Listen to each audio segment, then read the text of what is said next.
The following day. Hello guys! Welcome back to another vlog. And this time, nandito na ako sa Pilipinas. Actually, ilang days na ako nandito. Pero ngayon na ako mag-vlog na properly.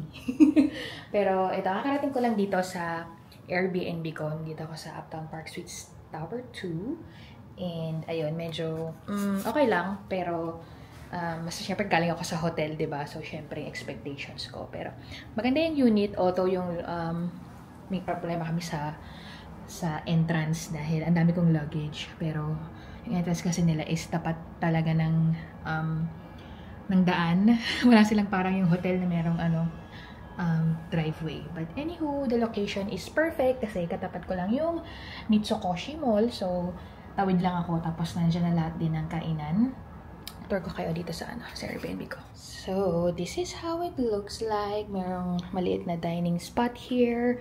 Ayan yung pinaka-living room niya. May extra mattress. And then on this side, merong washer and dryer. Hindi ko na alam kung pwede kong gamitin yan. And then this is the kitchen. Small lang na kitchen. I think pwede din ako magluto dyan. May mga utensils naman and all. And then merong fridge. Ayan, pwede tayong mag-stock ng pagkain. Ewan ko lang kung merong mga like condiments, kung pwede ba akong magluto. Wala. Gusto ko sana magluto ng breakfast kasi tagal ko hindi nakakatikim ng tender juicy hotdog. Pero yan, and then on this side, ito na yung pinaka bedroom. Saktong-sakto lang yung size niya para sa akin. And then, ayan yung TV. And then, pakita ko muna yung banyo pala. Yung banyo, sakto lang din yung size niya. May bidet! Ayan. There you go. And then, merong maliit na veranda. So, pwedeng tumambay dyan. Pupunta dito yung mga friends ko.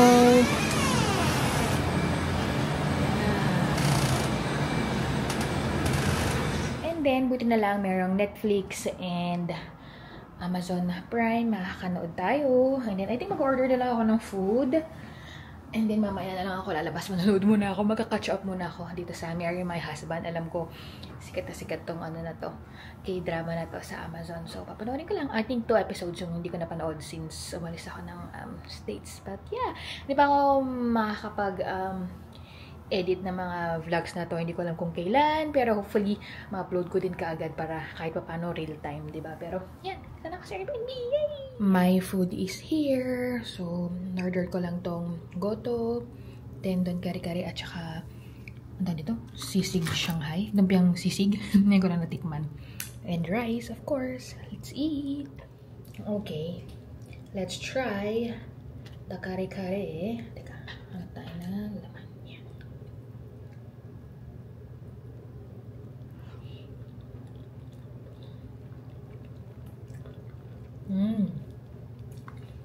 Masarap siya. Malasa kahit walang bagoong. Ang goto. Hindi nakikita. Sorry, wait. Ayan, para nakikita nyo din yung food na kinakain ko. So, next is itong goto.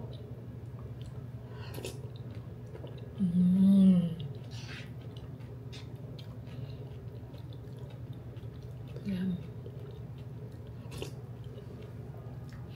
Ayan. Kaya na pala nakain actually itong lumpia sisig kasi masarap.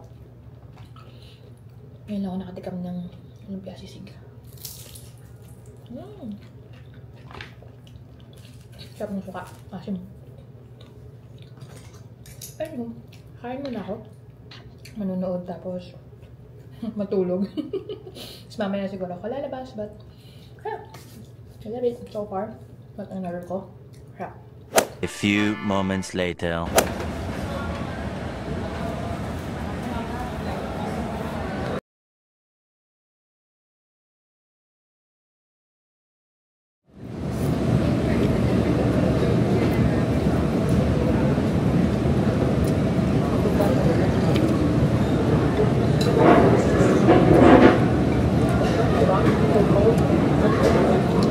Anong gusto mo sa ramen? Firm yung noodles. Ito para sa akin matigas. Hmm? Ito Para sa akin matigas pa. The next day. Good morning, guys! Welcome to the day after. Kasi hindi naman nakapag-end ng vlog kagabi. But, I'm doing some work. Kasi syempre, hindi naman pwedeng nagbakasyon lang din talaga ako dito ng isang buwan. Pero, yan. Meron naman ako mga na-save na content. So, kailangan ko lang i-schedule, i-ayusin yung captions, yung mga tags and all. Yun. And then, I have buko pie here. Kakatas ko na actually mag-breakfast. Yung tira ko kagabi na goto tendon, inubos ko lang. Pero yun, galing kasi kami ng Tagaytay. So, dumaan kami sa Colette's. I think yung pangalan niya na buko pie. So, ito yun. Yum! Pinainit ko siya. Buti na lang may microwave dito sa Airbnb. So, ayan.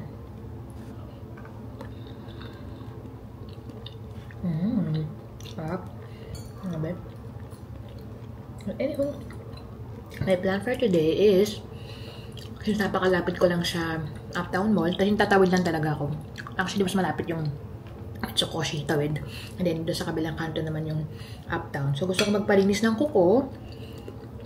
And then, gusto ko magpagawa ng salamin. Kasi, kung na-update kayo, nagbago yung grado ng mata ko. So, ito lang yan. Dalawa lang yung bago kong salamin na bagong grado. So, kailangan ko ng marami.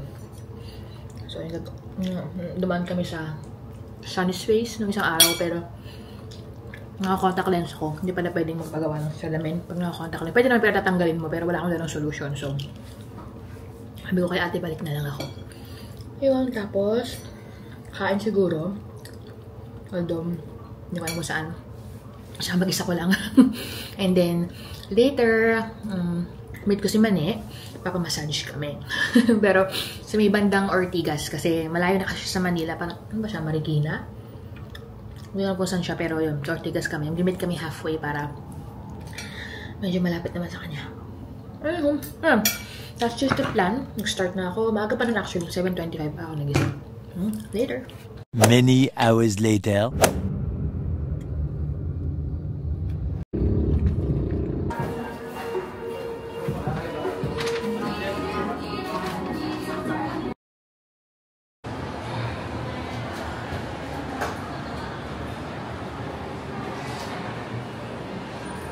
Swatch ko lang, ma'am. Okay lang ba, ma'am? Sa jawline na lang. May SPF ba yan? Yes, ma'am. Yeah. SPF 20 na po siya. Ayan, ma'am. Match siya sa skin tone niyo po. Sa lamin talaga. Nag-disappear. Ayun. Sige. And then, ito yung sa shade. Ayan. Ito yung pinaka-powder niya. And then, ito naman po yung cream type. Sa paglagay na ito, ma'am, uunahin natin si cream type and then set natin siya ng powder. Okay. Anong mga Dalawang flavor? shade ito, ma'am. Sana flavor. Buto. Lipstick, ma'am. Tint or lip tint na lang? Lip tint, ma'am, si Mulberry. Liquid ba yan? Or Oo, gloss? po. Parang... Ano siya, ma'am? Water tint. Saan? Dito. Mascara, ma'am, yung Mascara. pinaka-latest namin. Nakita ko nga yan. Yan na. And then, may kasama na po siya, ma'am, na brush. Diba, instead okay. na, diba, minsan na, talaga, Ka-clumps. na namumuo. Yeah. So, yung brush na lang. Sige. Sorry. Ano pa, ma'am? Pang brows po. Brow. Sige, may... Available, ma'am, yung bago. Yung single tips po siya. Ito, Namurong ma'am, gumamit yung ng gamit ganyan. ko. Yan yung gamit mo ngayon? Oo, ma'am. Talaga? Gusto mo lagyan natin para makita. O sige, mo. try mo sa akin. Kasi hindi ka lang Ano to, ma'am, na pang lower, pang brows din po na mascara. Naglalak din siya. Ma'am, pwede ako patanggal.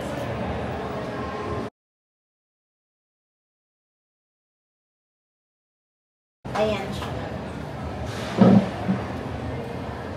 Ang galing. Galing natin magkilay. Ganyan lang siya. Madali lang din kasi fill-in yung sa brows na. Nakabagawin mo na din yung kabi. Oo. Anong shade ito, ate? Taupe, ma'am. Charan. And then, ayan, i-ano na lang sa here, ma'am. Sa harap, yung harap. Ayan. Nauna ila-apply natin. Ayan. feel niyo yung texture niya. Nakaka-minimize na rin siya ng pores. Instead na direct sa pores natin yung makeup or foundation. Yan muna. Pwede ko. Si Desert Rose. May pagka-coral shade. Ito, pinkish. And then, yung isa naman, ma'am, si color changing na. Oh, yeah. So, Kita ko. nag-change siya. And then, nagpipink siya, ma'am, base sa pH level ng katawan. Nice. Yan na Pag lang. natural, ito talaga. Ang ganda na naman. Pwede ito, ma'am, lip and cheek. Ay, talaga? Yes. Amazing. Ano po, new package na. Ma'am, yung receipt, sabay ko na lang po sana. Sige, thank you. Thank you, ma'am. Thank you. Salamat. Ano po pangalan niya, ate? Noemi po, ma'am. Noemi. Ah, sige. Thank you. 2 hours later.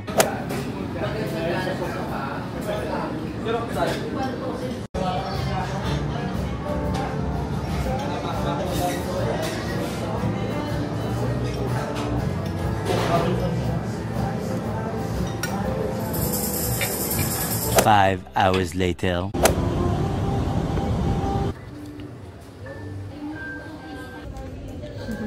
Sarap.